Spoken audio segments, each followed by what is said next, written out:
Hey, I hope everybody's doing good. Happy Memorial Day, by the way. I hope you guys are having a good holiday. And, we need to remember our soldiers, our fallen soldiers that serve for this country. But I wanted to talk about how I think Hollywood needs to have a hard reset. And I just think they need a hard reset. I think they need to go back to the basics and start being a little bit more creative.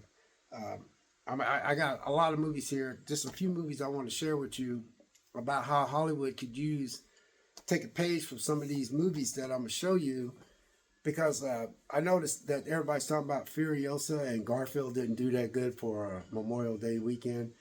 I really didn't think they were going to do that good anyway, even though I did see Furiosa, Mad Max Saga, um, and I also seen Mad Max Fury Road, and I didn't really think they were going to do that good anyway.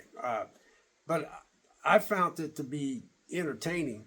But I go to movies just because if I go, I just go. So, but as far as to kick off the box office summer and all that kind of stuff, I just don't think this movie was it. You know what I mean? And I just think the people are burnt out in certain situations. One, we're burnt out on messages.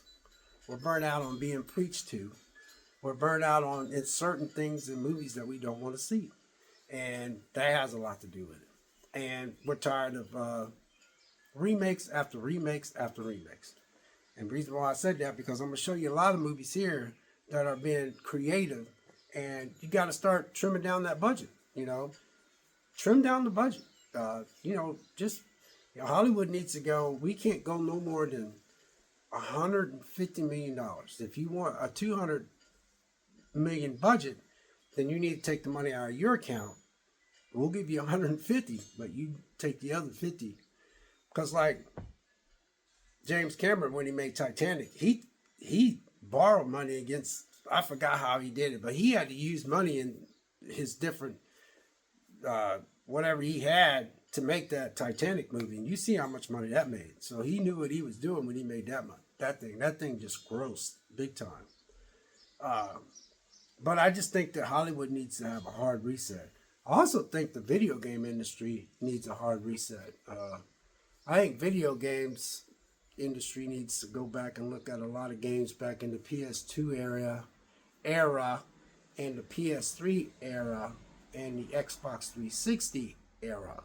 And they need to just trim the fat and start making some quality games. And I think they need to make the games like, they don't have to be, what they need to do is make the games to be profitable so the developers don't spend 5 or 6 years trying to make this game. I don't know how they're going to do that, to be honest with you, because that's going to be hard. They're stuck between a rock and a hard place, the video game industry. But, we're talking about movies here.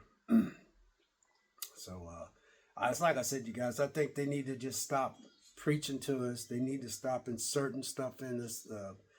They need to stop putting stuff in there that we don't want to see. And I think that'd be their biggest improvement right there. Swallow their pride and say, we're going to stop doing this. And you guys know what I'm talking about. Let's just stop this altogether. Let's just come up with something new. And let's just be creative. Now, I'm gonna show you some stuff that I think Hollywood needs to take a page out of. Thank God there's still people out there and people that's producing stuff that is fresh. You know what I mean? Another one, too, is I said that we need to stop making so many remakes. We need to stop making a lot of remakes. We need to come up with something fresh, and I just said that. But another thing we need to stop doing, when I lived on a farm, when I grew up out in the country, I used to read comic books, okay?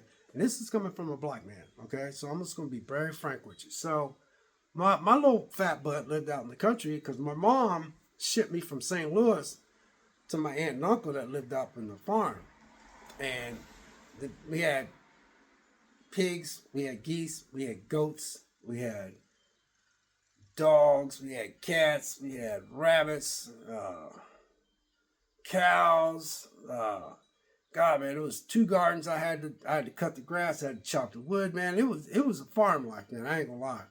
I had to go down there and I had to pull weeds. I had chores on Saturday. If I didn't get down there at a certain time, my uncle he come up there, man. He's about ready to beat me with a 2x4 because he said, "You're not gonna stay here and not earn your stay, and stuff like that. That's how he talked. I'm glad he raised me though, but I had all these comic books, man. And the reason why I'm talking about this, and I'm gonna get back to what I'm saying, is because when I read these comic books, man, I love those comic books because you're talking about a kid that was born in '59. So when my mom shipped me from St. Louis to stay with them, you know, my aunt and uncle, they were married, and they had this house out in the country, and you had all this farm work you had to do, and you had to plow, you had to use a tiller to break the ground every spring, so you had to plant two gardens I had to do. I had to go cut this neighbor's grass up there because we lived out in the country, so I had to cut the neighbor's grass. I had to till his garden and chop wood, you name it. But my pastime was just, back then, Saturday cartoons were Saturday cartoons at that time. So what I'm hurrying up what I'm trying to make about remakes. Stop changing our superheroes. This comes from a black man. I was born in '59, so I grew up with Spider-Man. I grew up with Fantastic Four. I grew up with a lot of Spider-Man was my favorite comic book character, and then second was the Hulk, and then it was Fantastic Four. I like them. Iron Man. I like them. I only read a few DCs and then when I watched, stuff on TV, because when you get out of school, you had your shows that came on for a little bit, Batman, and so when you race swap these characters, man, it's like you can't, like, with all the talented people of different colors, come up with something different so they can play that role. I'm quite sure that they can carry that if you come up with something creative. You don't have to change up, race swap these these superheroes. I just think you didn't have to do all that. That's just me. I think you'd have been perfectly fine. If you'd have just came up with something else and just left that alone too. Just throwing it out there. Now, is there anything wrong with them, what they did recently? No, I'm not that angry about it. But it's just that sometimes I just think they just need to be more creative. Anyway, back to this. I'll start off with A Quiet Place. A Quiet Place was made by John Krasinski and him and Emily Blunt, And I remember when I first watched this movie, I was blown away. And great marketing, by the way. And it couldn't have cost that much. I forgot what the budget for this was. But again, thought outside the box, and it was very successful. Not only was it successful as far as making money at the box office, but then when it went on to the platforms for renting and buying it, because first you go to the digital, you got to rent for $19 or some cent, or you can buy it for 24 something, or you can wait a couple more weeks or 3 weeks and it come out in physical. Thought outside the box, right here. And the budget was not that high. Talk to me. Brilliant idea. Just a brilliant idea. Just a phenomenal idea. I'm talking just a phenomenal. A24 just, I know A24 did something big with that Civil War. I ain't watched that yet. I know that's out for rent right now, but that's the biggest thing A24 did so far. It did all right. But talk to me. That was a brilliant idea. They just came up with a good idea, thought outside the box, and boom, successful. So they not only did they profit at the box office, but they profited on digital and they profited on physical. Another one, Smile. Another one where they just came up with an idea. This is not the first movie about somebody smiling. I got another one where these people smile and I can't think of the name, but it was another one where they did this crazy smile, and I forgot that one. I like that one too, but this one was really good. They're supposed to be coming out with a smile too, but sometimes I think y'all just leave stuff alone. But take Quiet Place, for instance. Quiet Place, they're coming out with Quiet Place 3, which I'm jacked up to go see. I wish they'd stop making them after a while. Just leave it alone. Don't wear it out. Just let that last 3 be. I think you should do 3. And that's it. But they probably won't. As long as they keep making money. But this was profitable. thought outside the box. Just a simple premise. This person, you know, you guys know how this movie was. And then this was just malignant. That was wow. James Wan, man, he knows how to make movies, man. And this was just awesome. I know this had to make money over a period of time because a lot of people really fell in love with this movie. It was really good. One that really, Megan. I had to get Steelbook because Megan, man, that it looks like she's in a box with this Steelbook. It cost me a little bit of money to get this, but yeah, I knew I was gonna like this when it came out. Again, marketing. Don't really know how much this. I don't really know how much this cost to make, but I'm quite sure it wasn't really expensive. Like expensive. You know what I mean? And I'm quite sure they're gonna give them a little chunk of money to make Megan 2. Because normally when you profit on one movie, they go, all right, we're gonna give you a little bit more money for the next one. But sometimes next ain't always better. But let's hope so.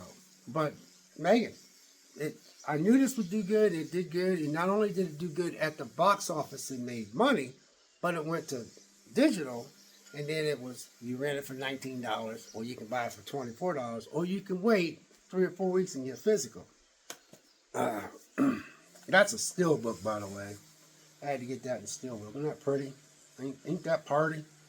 Yeah, it's party. And then Evil Dead. Now, there's a lot of Evil Dead movies out, but only reason why I'm using this is because this was such a good movie. I remember going to the theaters going like, whoa, what? Wow, man, this is crazy. This is really good. And they were in an apartment building. An apartment building. That's all they were in, was in an apartment building. They were in an apartment building. It opens up where they're out at this lake in this cabin. And then it's shot to them being in this apartment where everything happened. And this couldn't have cost that much because this was shot inside of an apartment building. An apartment building. Think about that. That couldn't have cost that much money. Not to mention that the people they used in this movie couldn't have cost that much. They probably got paid. Yes, I understand that. But the thing is, this movie was profitable. And they didn't blow the budget all out of proportion and all that stuff. And it was a very fresh idea, you know. Even though there's Evil Dead movies out there.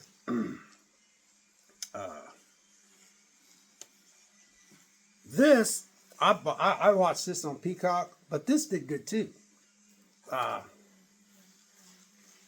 Two things I want to point about on this.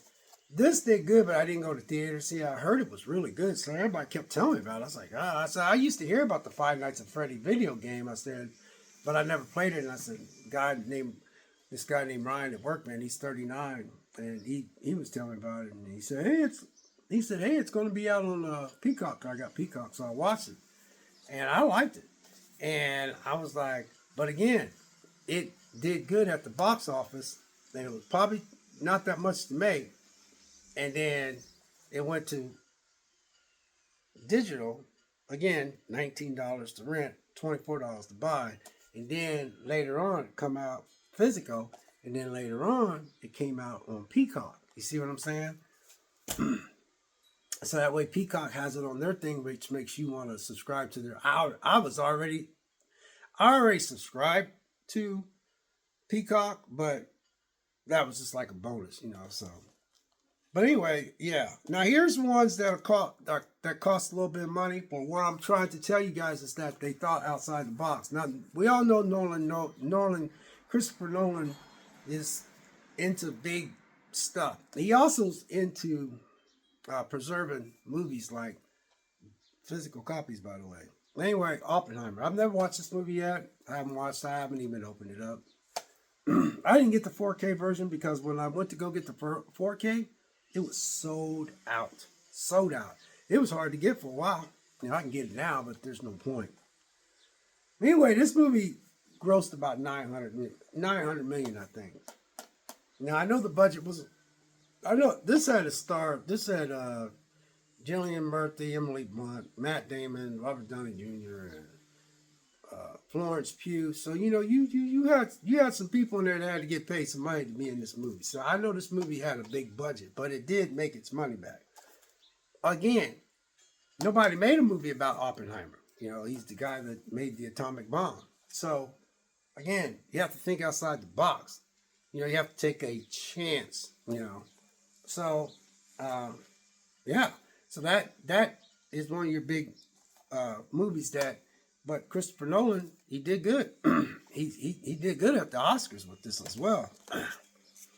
I went to theaters to go see this, and I very much enjoyed it. And what I liked about this is families could take their kids to go see this movie, and they didn't have to worry about that other stuff. You know what I mean? They didn't have to worry about the other stuff because none of that was in this movie. This movie was for people who wanted to take their mom and dad. They wanted to take if they're babysitting their little nieces and nephews, or their little brother and little sister, or whatever. Mom and dad wanted to take for once you could take your family to go see a movie. You ain't got to worry about something being shoved down your throat. And that was not in this movie. And this movie made $1 billion. $1 billion. Yeah. Yeah. I enjoyed this movie. I went to the theaters to go see this. Last but not least is a controversial movie. But the reason why I'm sharing this with you is because, again, this woman took a chance, and they've been working on this. I remember when they announced this movie, and by me being born in 59, so I was like, okay, I was born in 59, I think Barbie was introduced in the early 60s, I think. Maybe. I don't know. Correct me if I'm wrong. But I know this movie made a lot of people mad. I mean, a lot of people mad. I bought this movie because I don't know why I like it, but I just do. And yeah, I know. They made the men look weak in here. I get it. They made them look stupid. But I think they did that on purpose. Because I remember when I first seen this movie, I was by myself. So I didn't ask somebody to go see this movie with me. I just wanted to see what the fuss was all about. I was like, man, I got to go see this movie. I'm tired of seeing what everybody's all mad. I mean, YouTube was just blown up over this movie. So I went in there, man. It was me, three boys that looked like they were like 12 or 13, and they was walking around talking and stuff. They ended up leaving because they looked like they was restless. And there was two, I think those girls couldn't have been no older than 16. They sit over this way, and it was just, I seen it. It was on a holiday when this came. I can't remember when it came out, but I know I had a vacation day, and I went and seen this movie. And I remember being in that movie, I was like, man, Barbie Land is pretty. I was like, I can't believe, like an amusement park, like Universal, not Disney, Universal didn't pick this up just to do the Barbie Land alone. That's a production value, and this the production design and the choreography of the dancing and stuff. But again, Greta Gerwig, I think, is the woman that produced this. You can say what you want about that woman, but whew, and you can be mad at her about this movie. But all I'm saying is, man, she thought she took a chance, and she did all $1 billion worth. $1 billion. And it's an established IP, I get that. But nobody's really made. I think there's been Barbie movies made, but not on this scale. So anyway, you guys, that's all I got. Happy Memorial Day. I just want to throw that. I'm going to be throwing some videos up. Because a lot of times when I throw videos up, it's just videos that I just think about something, and I just get on camera and I talk about it. So, and this is only 18 minutes. Awesome. So anyway, happy Memorial Day. Stay safe out there. God bless. We'll catch you later. We'll see you next video. We'll see you.